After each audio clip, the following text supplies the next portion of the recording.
Today's show is brought to you by homebrewsupply.com.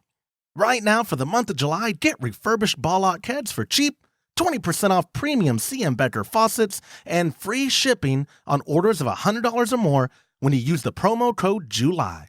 Go to homebrewsupply.com right now and let us help make your next brew day better. Entertaining shows with content that spreads information and sparks discourse throughout the community. This is the Pearl Media Network. Hey, welcome to the Homebrew Happy Hour. This is the show where we supply the answers to your homebrewing questions and discuss all things related to craft beer. If you have a question you'd like us to discuss on a future episode, visit homebrewhappyhour.com and click on that submit a question link at the top of the page, or now you can call or text them in by using 325-305-6107. I am your host, Joshua Stubing. Today I'm joined by the Director of Operations at cmbecker.com, Mr. James Carlson, as well as the Director of Operations at homebrewsupply.com, Mr. Laddick, Joe Ermis. Gentlemen, thank you for joining me today.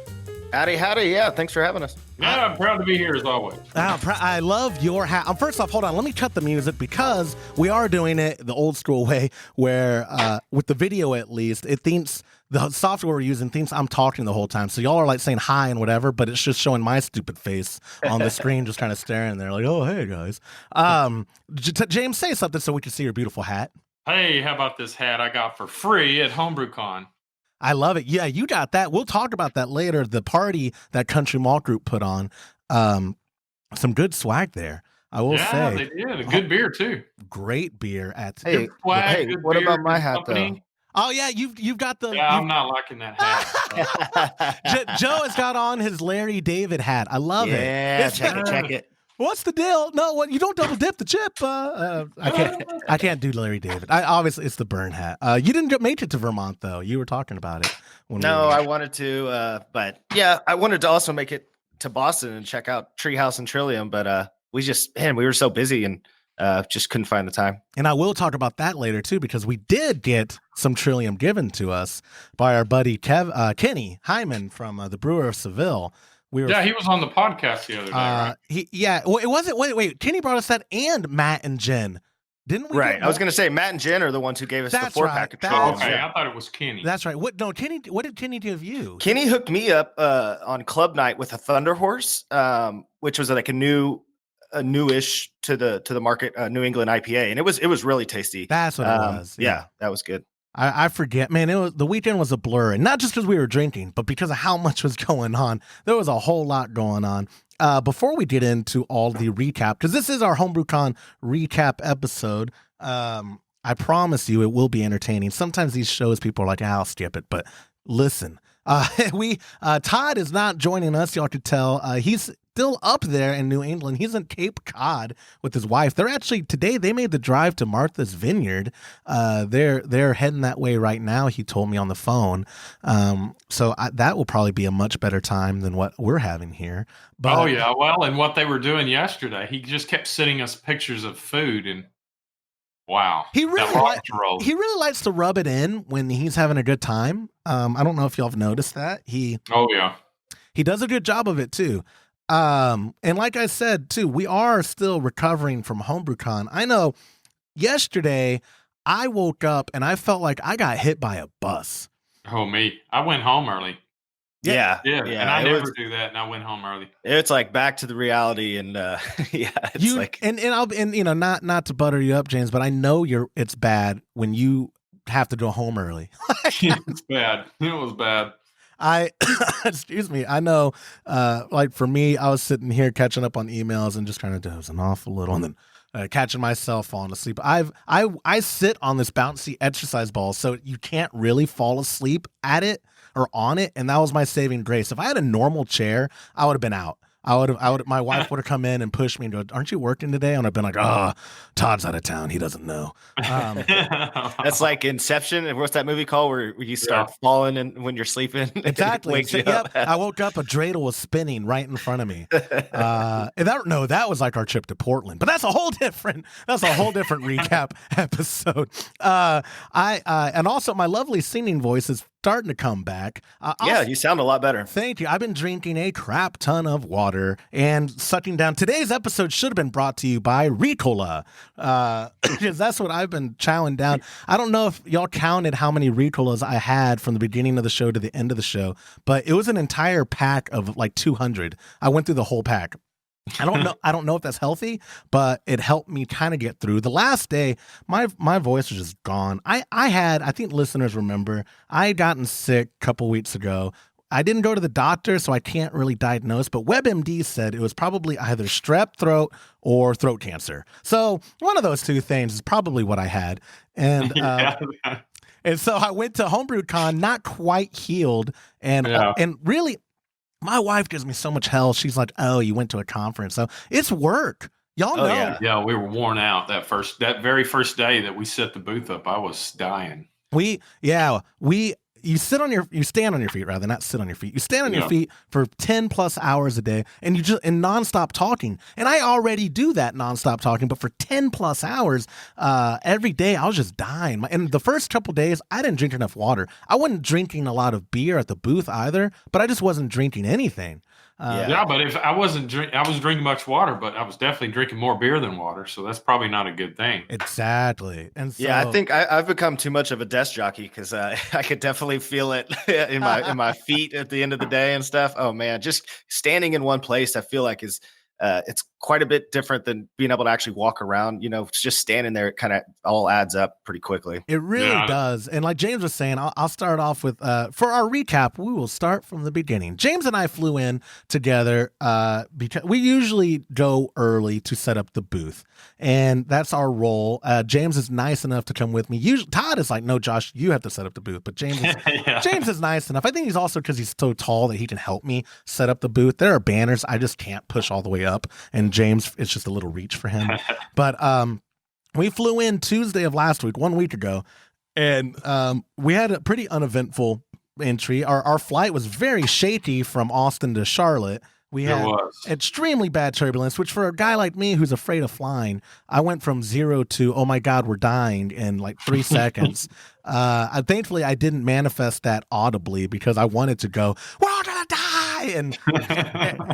And then when it levels out, you're the weirdo now for the rest of the flight. But that Wednesday. So this year we did things differently. I don't know how much we've talked about this on previous episodes because frankly I'm still a little hungover and I didn't go listen to if we talked about it. But we did not do the traditional use the logistics company of the convention center to pick up. We didn't have them pick up our stuff and then drop it off at our warehouse, and then at the end of the show, pick it up as well. We decided, because we ended up saving thousands of dollars doing it this way. Yeah, it was shockingly expensive. And so we ended up deciding, you know what, we will ship it to an area warehouse, and we'll go rent a car, or a truck rather, and we will go pick it up, and we will take it into the convention center ourselves, and we'll set it up like standard. Picking up, so the cluster started when we take our rental truck at the time that they had told us to come, which was 9 a.m. their local time, Eastern. And we get there, and immediately the lady goes, "No, you can't be here yet."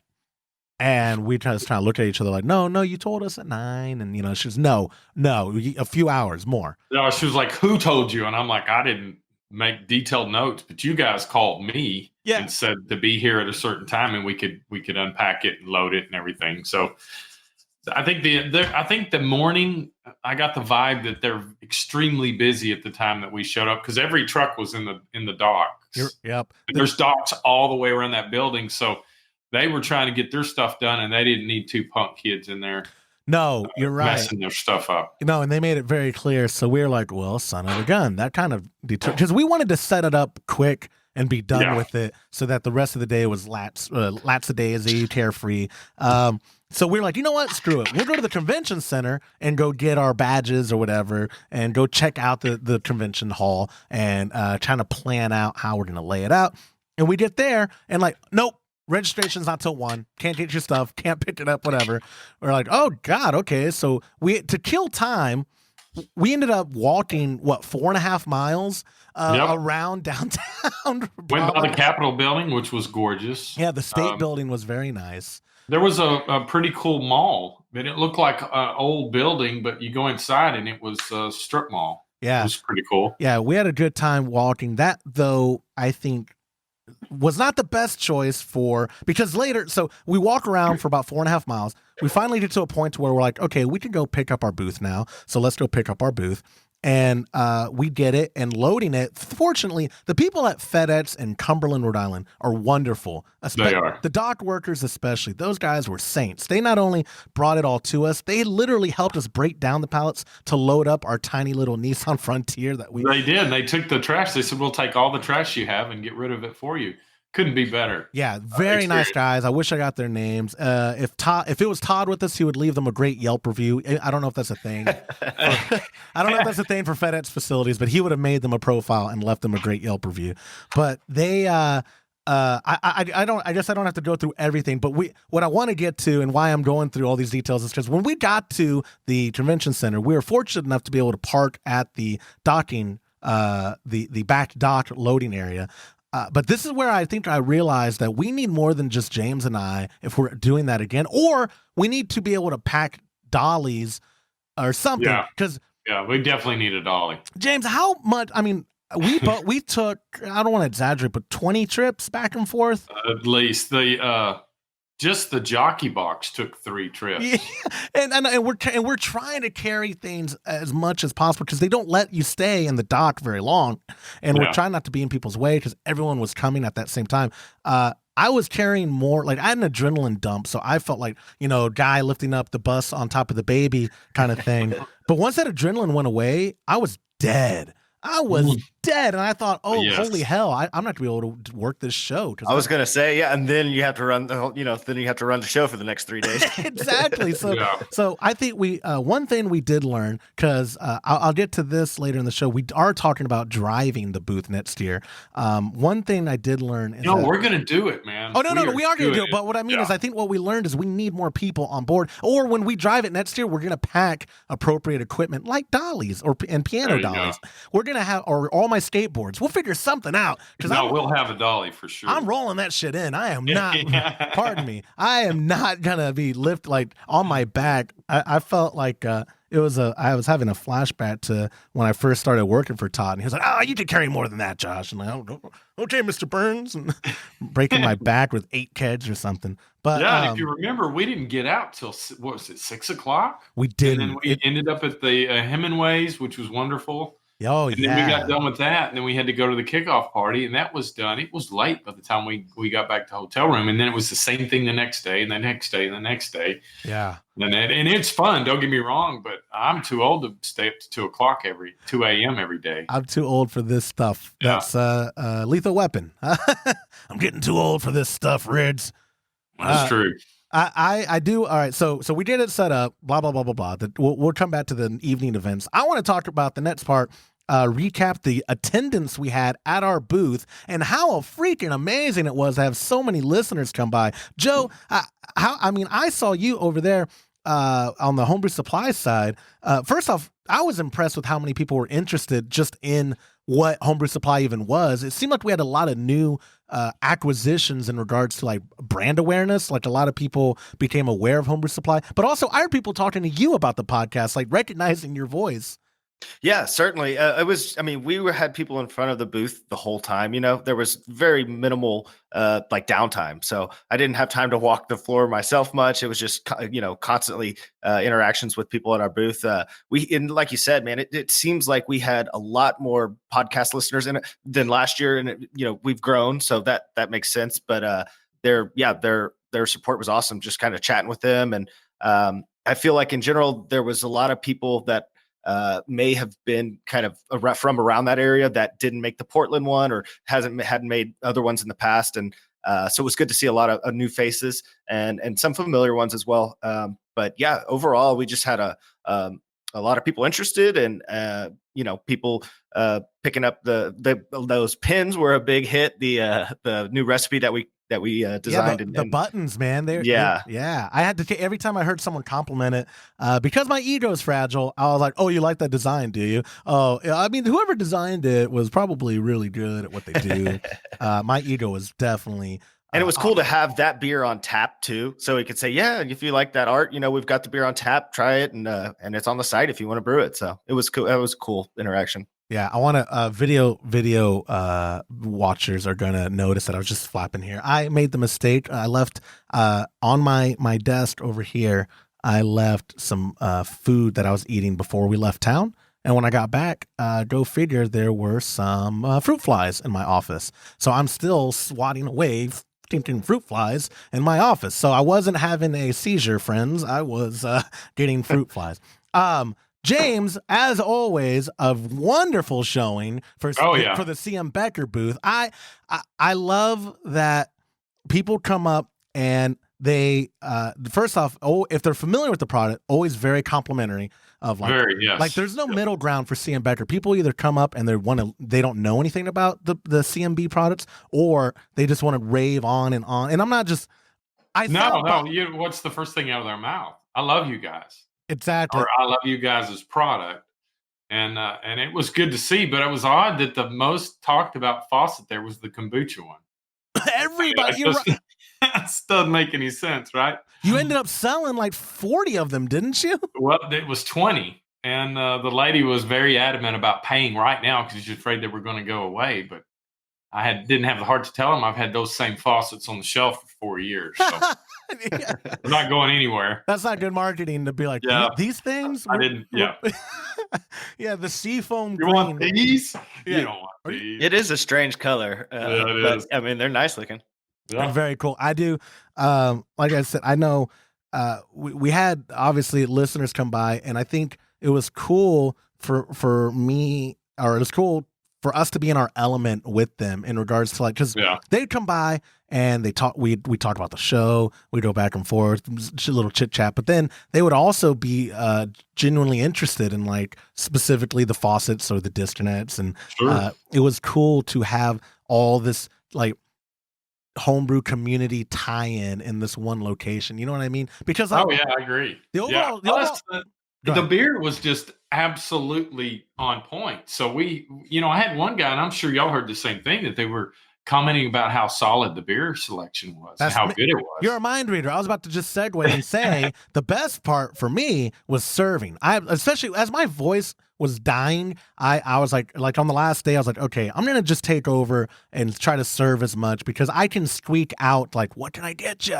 As opposed to talking. I didn't notice. I thought you did great. Thank you. But the beer, like Joe was talking about, we made pins for his Mosaic Pills. The Mosaic Pills just flew. Oh, yeah. It was the first one empty. Yeah. People love that. Todd's ESB. Okay. I'm going to recap what we served as opposed to just the popularity because all of them were a hit. So Todd's ESB, Joe's Mosaic Pills, James Lemon Drop Pills, and James Alt Beer. I believe I was trying to think when I was doing my homework and making the show outlines. I was trying to remember which one had the most compliments. And I'm not just saying this because you all brewed your own style. I don't remember one. People, it is a good feeling when people try the beers and always have something good to say about it. Yeah. I was feeling good for you guys. That someone would say something really good about the Mosaic Pills, and Joe was right next to me at his booth, and I'd nub his shoulder. Oh yeah, this is the guy that brewed it. You want to talk to him? Yeah. And same with the lemon drop, because James was never not talking to customers at his booth. So I try to get his attention a little bit. Oh, well, that's the brewer right there, and try to. Well, I think that the one thing different this year that we did the previous years is I somehow get stuck serving beer, which that's fun to do, but being the director of operations for CM Becker, I probably need to be over there working our product and not serving beer. So I think it was good to have you in there doing that. So it allowed me to talk to the customers about the product. Oh, totally. So thank you. And Todd too was working it, but actually Todd was doing what he does best. So I can never get upset at that. He was schmoozing like the best of them. He got to walk the show and meet and network, and all the people recognize him, and some of the people who listen to our show would find him on the show floor. And I was told they told him that he was their favorite. He told me names too, so I know who you are. I was going to mention you on the show, guys, but I'm not going to do that now. You see, because I know who you are. Segueing from here from our booth, You're right. None of us really got to walk around, but we did a little, and I want to talk about how two things, and there is a mixed bag. I mean, I view it as all good. I don't mean this in a derogatory way. The show floor seemed a little lighter to me this year, but the people who did show and exhibit rather did there was some great products. I think I don't know if I've ever seen the Hopsteiner guys before, but their booth happened to be right across from us this year. Holy moly, their booth blew me away. That cool? That's I'm thinking we need to do something like that for next year.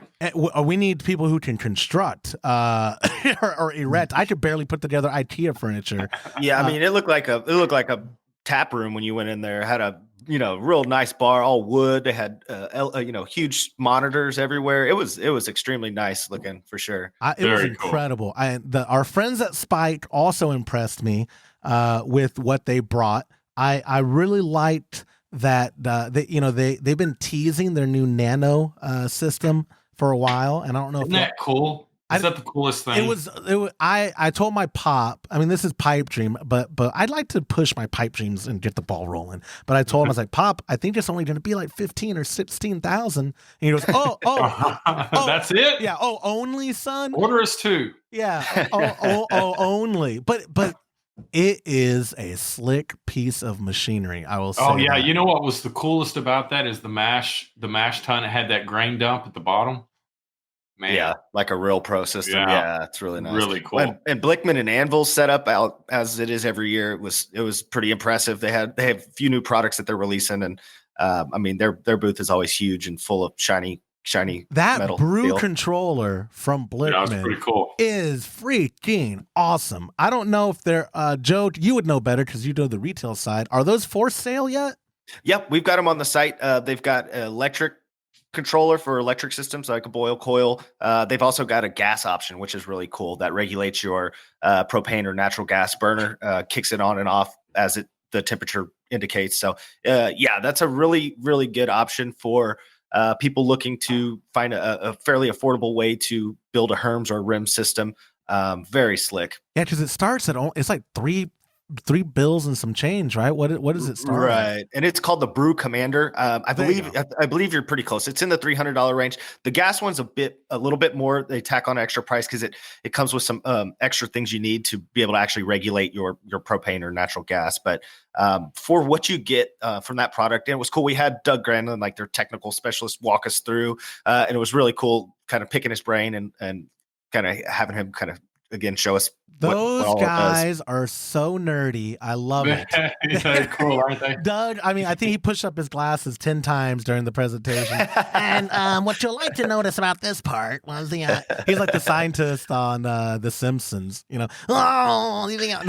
kidding. The Blickman guys are some of my favorite people in the industry. Like legitimately, they don't listen to the show probably, so I don't have to butter them up. But they are some of my favorite people. And talk about some, I don't want to say older, but a little bit older gentlemen and being able to party hard. Boy, those guys know how to drink. yeah. Evidence of that the other morning. Yeah. Exactly. We could skip over that. Yeah.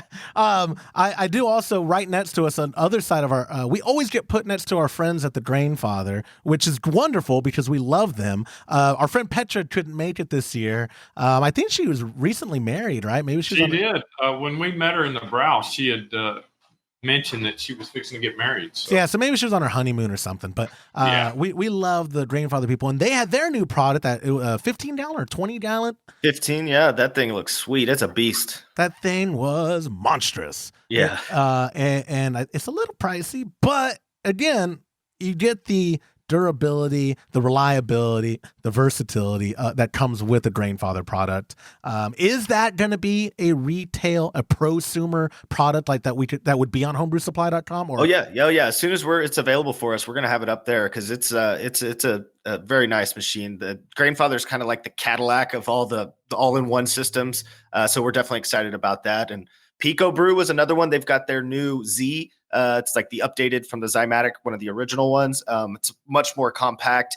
And one of the really nice features about that new Z from Pico Brew is You don't have to buy the Pico pouches and brew specifically what they offer. You can add your own grains, your own hops, and really brew your own recipes. And then they have this nice feature where you can stack multiple of them up and brew more than 2.5. You can brew, I think it's up to like 10 or 15. You can stack gallons at a time. I think Rob at that, because we got to hang out with Rob and Ian, and have it like they joined our beer share that we were doing, our spontaneous beer share, and I think he did say it was 15 gallons that you could get up to in volume.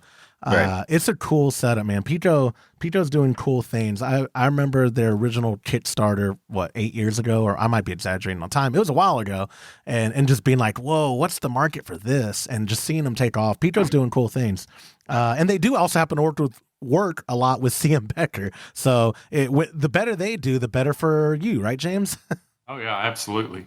And so moving on from that, what is he? So we already talked about beer we served and its reception. Let's talk about the evening events. We'll kind of go quickly over the first night because you weren't there, Joe. But the Country Malt Group homebrew kickoff party at the Guild was phenomenal. James and I got there. We hooked up with our friend Lorena Evans from Brewer's Friend. We hooked up with our buddy Michael Ferguson from Albert's, or from Taprite, which is a company under Albert's Dispensing. He also used to be the Beer Geeks television host. He's been on this show before, and he was very interested in coming back on again, so we'll have to have you back on, Michael. That was my first time meeting him this weekend, and oh my gosh, that dude is a hoot. He's fun, great to talk to. He knows his stuff. He is on point, and he's hilarious. Even if he didn't know his stuff, he would. I believe him. He talks in such confidence. Totally. And our buddy from Farm Boy Brew Supply. Out in Houston, Landon. I couldn't remember his last name. He is such a cool dude. He is. Yes. You Texas boys, am I right, guys? We we are a good group. But yeah, that party was wonderful. We got thanks to Joe who couldn't attend, we got our VIP passes, and so we got to judge the plebs and the common area as we drank the free beer and got our free hats and got our free shirts, and the beer was I'm trying to remember if it was their amber was fantastic that they had on tap. I don't know if you remember. It was an amber lager, wasn't it? Amber lager, thank you. Yeah. And actually, I don't remember having a bad beer there. The Doppelbock was my least favorite, but it was still good. It wasn't bad. Yeah, it was good. That amber was solid. Their setup was cool. So the Guild, what I learned, was like a co-op brew. Like it's a contract brewing facility where other breweries use their equipment to produce their beer, and which made sense now because like James was geeking out over the centrifuge. It's a filter, but it's a centrifuge, so it spins the solids and everything out of the beer. It's a pretty expensive piece of equipment. They're obviously getting their money's worth, though, right? Because they're doing a lot of contracts because they had some expensive stuff there, and they had massive vats all over the place. You could tell that they were really getting down on brewing. The next night, when all of us were there, was Pro Night, which at HomebrewCon, Pro Night is when area breweries and I guess breweries that don't mind making the travel. Well, like New England's a big enough area where I think they went, I think there was some from Maine there and Boston and New York and Jersey, and obviously Rhode Island breweries all serving up their beer. The pro, no pun intended, one of the pros that I like about Pro Night is that the beer is going to be drinkable every pit. You may not like it all, but it's always going to be drinkable. You're not going to get like Club Night, which we'll get to here. You drink it like, oh, that's buttery popcorn. You don't get that at Pro Night. So that's a pro. And also, actually, I can't even think of a con. I had such a blast. Were there any breweries that stood out to you guys? Like, Joe, was there anything that you remember off the top of your head that was standout from Pro Night? Oh, yeah, big time. Lawson's finest liquids or liquor, I'm sure it's liquids. That Sip of Sunshine is delicious. Proclamation had some really tasty stuff. Trillium made a showing. So even though their line was incredibly long, I waded through it and got some Trillium from them. Maine Beer Company, very, very tasty. Sierra Nevada made a showing. So there was a bunch. It was hard to even hit every booth. So, but the ones that I did, I was super impressed with. It really was hard to hit every booth. And especially, that night we ended up hanging out with our buddy Kenny and his wife, the brewer of Seville. We were there, and I maybe saw a third of the booths, and we ended up pitching right by. What was it? Was it not Hoghead? What was the name of that? Do you remember the name of it? Hog River. Hog River. We were right by there, and they had a decent Kolsch, and by that sounded rude. They had a great Kolsch on tap, and because people think I just do these like shticks and like, oh, it's just a show character. No, guys, I'm in a Kolsch phase, and so we happen to be pitched right there, and just top, yap, blah, blah, blah. And so my glass would be empty. I'd turn around and be like, hey, can I have another Kolsch? Probably did that 30 times. No, that's an exaggeration. Now I sound like an alcoholic, but no, I think you and I both made several trips to that. We made several. We'll just say several. A vague word like several. Yeah, it was good. The pro night. Some of the lines were so long. It was nice to post up next to one without a bunch of traffic and be able to kind of hit it. And that still had good beer. Exactly. Right. Exactly. Yeah. Trillium. I'd never had it before this trip. I never understood it's like in Austin, like Franklin's barbecue is what everyone comes to Austin for to eat, right? Everyone loves Franklin's. They stand in line. They don't mind waiting 3 hours. And if you've had it, you're like, that's good. It is good, but I don't. So you have had it? Yeah, I've had Franklin's. Wow. And it's not, but like my buddy, my friends at Valentina's. So if you're ever in Austin, here's a plug for them. On Manchac Road, Valentina's barbecue, it beats the hell out of. It's different. Really? It's different style. Theirs is like Tex-Mex barbecue style, but I would take Valentina's. And Valentina's has been known to have lines, not 3-hour lines, but I would take them any day. And maybe that's because I am half Mexican, half German, and they are Tex-Mex. And I don't know, maybe I'm racially biased, and I have no idea. I don't know, but what I'm getting at is like hype to me sometimes kills. Like I have such high expectation, and then I'm like, oh, okay. But and especially with a place like Trillium, where like that's not necessarily my style. And Joe waited in line and happened to be a nice guy. I think it was floppy disk is what you brought me, or what right? And what was that specifically? I don't even know 100%. It was a New England IPA, may have been a double IPA or double dry hopped IPA, a hazy IPA with a soft mouthfeel, tons of citrus fruit, kind of hop forward. But yeah, I mean, it was one of their many delicious IPAs that they forged. What I want to say is the hype is real in that regard, in that style. Like I tried, like Joe was like, try it. I was like, all right, whatever. We're at HomebrewCon, so got to try everything. I get it. They do that style as best as I've ever had it.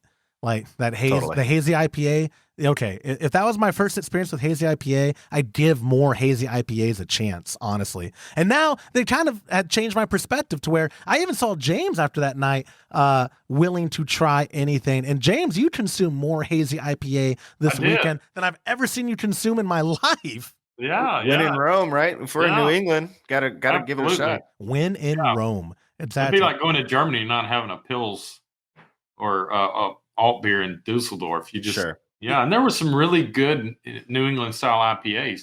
The ones that I liked were less bitter and more aromatics and citrusy. I just don't like the super in your face hoppy bitter beers. I agree, and but my bubble was expanded this weekend, and I'm willing now to when people put a hazy IPA or a sour in front of me, I'm willing to try it. I'll say that, guys. I'm willing to. My toes are in the pool, like just dip. You gotta try it. Absolutely. So the next night was club night, and that was phenomenal in the experience. So. Like I did pros and cons, or more just pros for pro night. The pro, a gazillion gallons of beer and hilarious costumes, because you're always encouraged to dress up or theme your booth. And people who attend are encouraged to just dress up. It's like Halloween in June. And it is. A drunken Halloween. Well, that's just redundant. So it's like Halloween in June.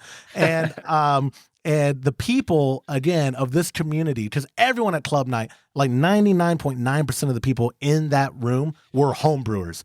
And whether you were just attending and trying other people's brew or whether you were serving it, 99.9% of people in that room were homebrewers themselves. So they're my favorite people in the world already. So that night is always the one I look forward to the most. I do want to give a shout out to my favorite beer that night.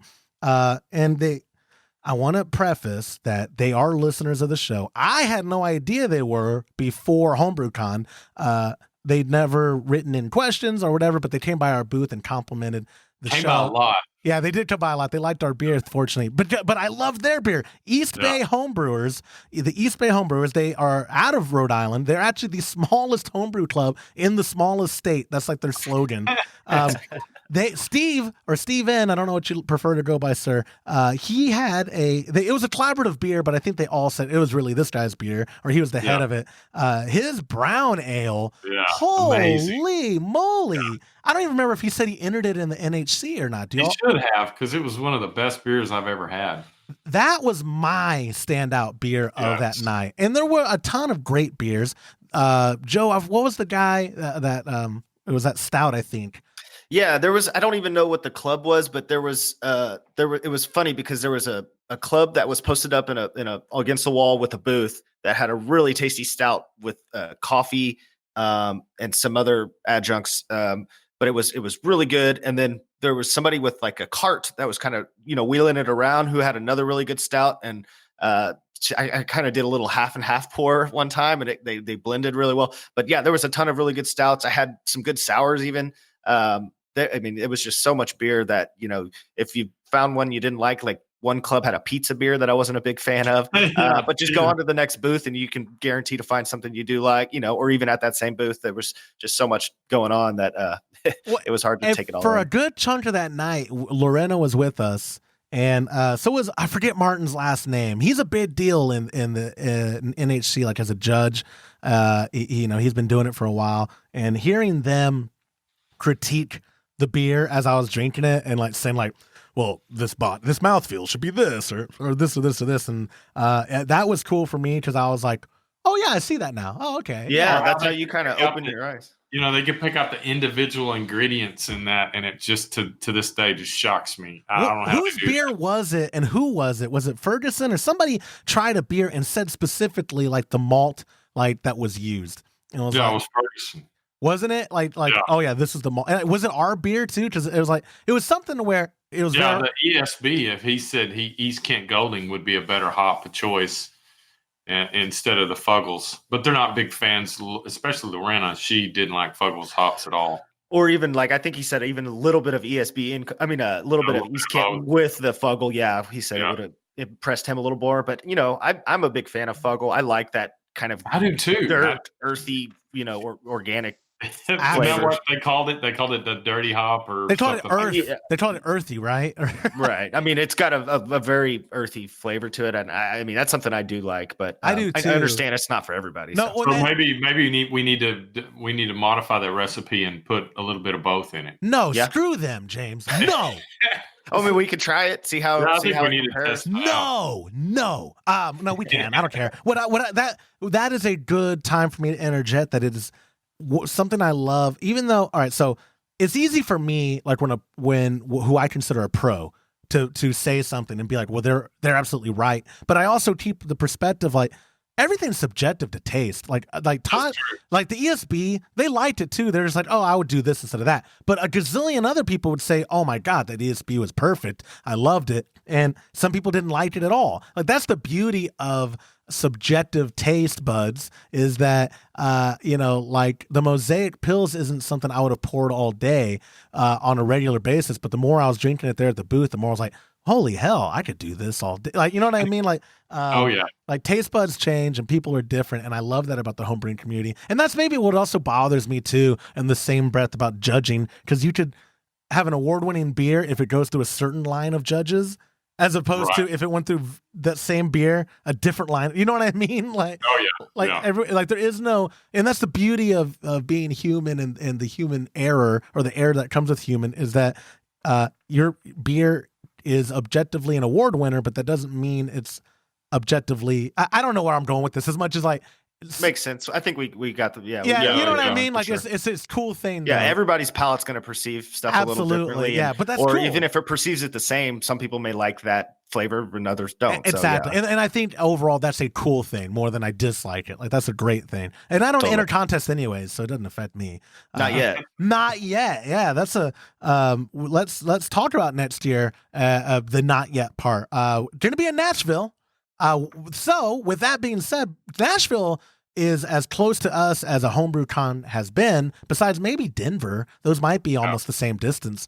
We are going to be driving the booth to HomebrewCon next year, and we are talking about having even more beer on tap. Are we right, James? Yeah. I think we need to do a 6-tap setup and do kind of like what Hopsteiner did. I think we can get Brent to do a breakdown bar.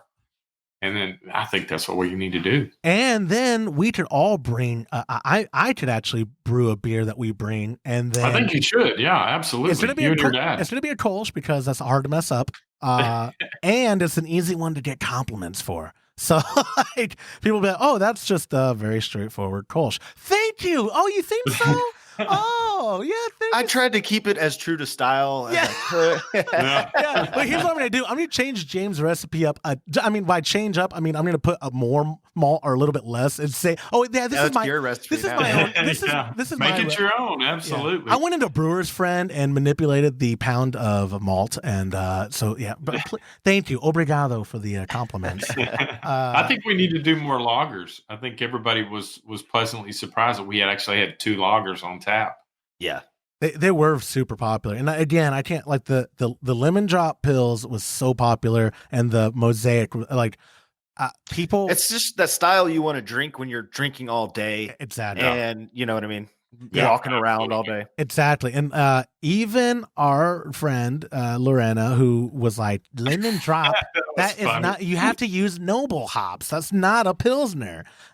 Even I think I saw her pouring it a couple times when we weren't looking. See, that'd be like me pouring a sour behind y'all's back, right? Like, what's Josh doing? Oh, I'm just dumping it, guys. I was throwing it in the bucket where it belongs. Quality control. It went well. And on the last day, we had hardly any beer to serve. I mean, we were I say that less people on the last day drink than any other day. They come in, especially after club night. And that's what I mean. They come in and they're hurting. They're hurting bad. Some of them had walkers and they're only 24 years old, and they're just kind of like getting around the booths. And and some people though did come in very zealous with like, "Hey, serve me up right now." Last day, let's totally. God bless you people, because we had to end up giving beer away in the keg. We sold the jockey box. A local club, wasn't it? A local club. It had to be local because who the hell's it? Like I tried our buddy Brandon, who shout out to the Artesian homebrewers there in Indiana. Yeah, he's great. Good group of guys. Him and Vinny and Loudmouth Randy. Pardon me, just Randy. I love hanging out with those guys is a blast. But they were interested in the jockey box, but they all flew in. There was no logistical way. It was going to cost them an arm and a leg to ship that heavy table and heavy cooler and the cold plates. Can you imagine what shipping would have been? Oh gosh, it'd have been $400 or $500. Which is the reason why we sold it for what shipping would have been, because we were like, no. And that club was, they got a heck of a deal. They did, and they got the kegs to go with it. They did, and the CO2, and the regulator and everything. So they're set. And they got some kegs with. Still had beer in it. They hung around long enough to where we were like, well, there's no one else to sell these kegs to. Okay, take these kegs to. We'll throw it in. And he was going to get that jockey box. He kept coming by, and good guy. Yeah, I know listeners who did attend did come by and thank me for my advice. If I've ever given good advice on this show, one time it was this, where I said, ask about deals or ask about last day flash sales, because more times than not, us vendors don't want to take this stuff home. We don't. It's not cheap, and it's also more work. Look at us. We're fragile and lazy and delicate. I'm on the precipice of being a millennial, or I might be a millennial. Call me whatever stereotypical derogatory adjective you want. It's probably true. We were wheeling and dealing. James was over there. Who got $20 for a faucet? $20 for a faucet? Todd would turn around and I keep giving him 20s. That's right. Yeah. Oh, that's why. Yeah, I bet he's having a blast at Cape Cod now. He's just throwing money like this on crab cakes and lobster rolls and whatever. He's got that booth money now. Yeah, that lobster roll looked amazing. That lobster roll did look amazing. Yeah. That's why I brought it up. I had chickeny. God, Todd Burns, I hate you. However, he did pay for a very, very nice closing meal Saturday. Hemingway's in one of the best seafood meals I've ever had. Hemingway's in downtown Providence. You deserve our praise. Yes. I think I think all three of us and Todd got scallop and shrimp stuffed lobster. Oh my gosh, that was melts in your mouth. Just it is hands down the best seafood I've ever had. Same here. Oh, thank you, Todd. Same here. That lobster, which I'm not a big connoisseur because I just don't have the option here to have fresh lobster. But I'm a lobster man now. I wasn't going to wear my lobster shirt for this, but it has holes in it. My washing machine ruined my Kramer lobster shirt, and I can't find a replacement. And now I'm kind of bummed. No. Yeah, I didn't want to end the show on a sad note. So what I'm going to do actually is, Nashville, let me make sure we cover everything. We're going to have more beers on tap. We're going to have a bigger booth set up. Our swag went so well this year. We're going to replicate it and maybe see, the buttons were such a hit. I'm going to make buttons next year for every beer we brew. Perfect. Yeah. And I'm glad to hear that. And what we'll do is obviously we'll give it to whoever wants the button, but maybe people that'll entice them to drink all the beers and like, which one is your favorite? And then hand them a button of whichever one they say. There you go. That's a really good idea. And that way we can make them last long. Cause I got a hell of a deal. Those buttons were like $40 for 200. And they were like 2-inch buttons, weren't they, Joe? They were good size. They were not like the little tiny ones, they were like, and they weren't huge either. So they're real clunky. They were perfect size. Yeah. So we'll do that next year for sure. The shirts were a huge hit. I don't care what Todd Burns says about the logo being too big. People, I told him what was going to happen and it did. That logo for our podcast logo is just generic enough that people think it's cool and they'll wear it. And then it had subtly the URL. I wasn't trying to punch people in the face with like, we're a walking advertisement for a podcast, as much as like I wanted a shirt people would wear. And, I like those shirts a lot. Yeah, and it had all the logos, the CM Becker, Homebrew Supply, Keg Connection. It had all the sponsor logos. One thing I will say, too, talking about sponsors, this is the first time for the podcast that we've been hit up. Imperial, we're working with them on future sponsorships.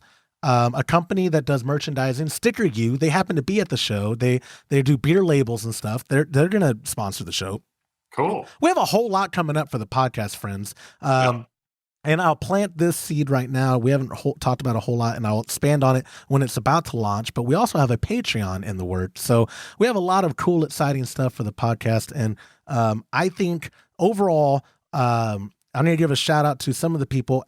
I had to do this by memory. So if I don't say your name right now, it's only because I was drunk and couldn't remember you. But it's not because we don't love you and appreciate you. But off the top of my head, obviously, Brandon, Vincent, and Randy, thank you guys so much for the good times we had. Matt and Jen, incredible couple that we met. Yeah. They gave us fantastic beer.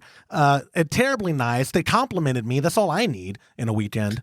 No, they were some of the funnest people to hang out with. They were they were cool. Our buddy Neil, thank you for coming by. Walter, awesome guy. I think he called me the infamous Joshua, so I kept serving him up a lot of beer.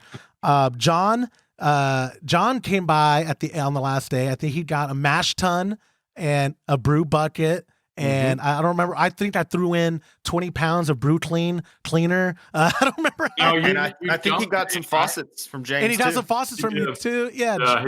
He's another good one. He was such a cool guy. John, thank you so much for coming by. Obviously our buddy Jesse, who we met first in Minneapolis, and then we kept running into Jesse all the time. I don't remember the club he was a part of, but he served us his beer with our other buddy Tim was serving there too at the same club booth. Those guys were great.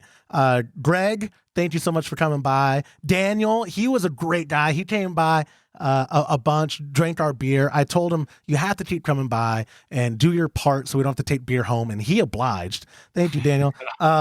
Let's see here. Who am I missing? Kenny Hyman. Big shout out to Kenny. You. Oh, huge shout out to Kenny. Yeah, Kenny's the best. Brewer of Seville. His beers were great. We had him on Beer Share. He brought us some swag. Oh no, pardon me. He forgot his stickers. I'm calling you out, Kenny. I did give him my sticker, and it ended up on his beer fridge. I think I already said Eddie. I saw that on your post. That's pretty cool. I know. I'm gonna send. There's a couple more people I'm sending them to, and one guy, Greg, through a different Greg, he had commented on it. He's a listener of the show, and I said, oh, just give me your address. I'll mail you one. And he was like, oh no, I was, I didn't mean to hassle you over it. I was like, no, I'm actually very flattered anyone would want one of these. Like, are you kidding me? I'll pay the postage. Don't worry about that, Greg. So I think I already said Eddie and Neil. Those two guys were a lot of fun to hang out with. Eddie had that beer costume on club night. We took a photo with him. And Neil, I think his Instagram is calf-tastic, like calf. I think does like every time I read, whenever he likes our post, I'm like, is that Todd's alternative account? That's what you think it would be, calf-tastic. But and then obviously Elena, and I forget her husband's name, if it was John or Jim or Jonah or Jacob Jingleheimer Schmidt, whatever his name was. She is Elena Brews Beer, and I think Elena Drinks Beer is her Instagram handles. They came by. It was a pleasure to meet them all.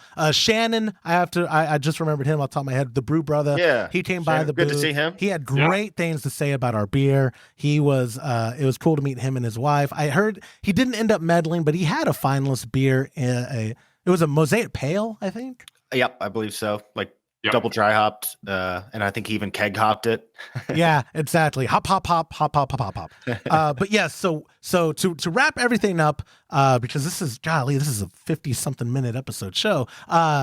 We had a blast. HomebrewCon, as always. People think we're like the AHA should pay us for how much we market this event for them. Because, but truly, joking aside, it is my favorite event, and I appreciate everyone who came by. And we really are looking forward to seeing everyone next year in Nashville. And if you can make it, because that's a central location in the United States, please come by. And we're going to have a huge booth again and a lot of fun stuff. So, Joe, James, thank you both so much for joining me on today's show. I think I already told you for Thursday what I'm going to do is it's 4th of July, but we're still going to do another episode this week. And I'm going to do it with my pop from his house. And we're going to do like a talking about our experience homebrewing from extract to all grain. And it may be the least downloaded episode ever, but we need the content. So there you go.